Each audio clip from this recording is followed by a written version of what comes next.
સંજેલી તાલુકાના ગસલી ગામના ભક્તો અંબાજીથી પરત આવતા નીલગાય સાથે અથડાતા અકસ્માત સર્જાયો। પ્રાપ્ત માહિતી અનુસાર સંજેલી તાલુકાના ગસલી ગામના વતની ભરતભાઈ નારસિંહભાઈ ઉંમર વર્ષ 35 જેઓ પોતાની ઈચ્છા પૂરી કરવા માટે બાઇક લઈને અંબાજી દર્શન અર્થે ગયા હતા। અંબાજી મંદિર માતાના દર્શન કરીને પરત વતનમાં આવવા બાઇક લઈને નીકળ્યા હતા।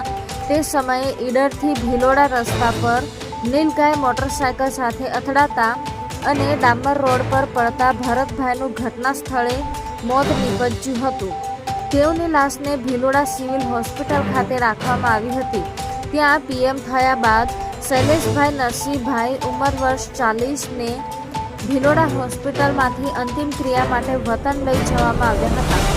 તારીખ 10/9/2023ના રોજ કુટુંબ પરિવારની હાજરીમાં તેઓની અંતિમ વિધિ કરવામાં આવી હતી।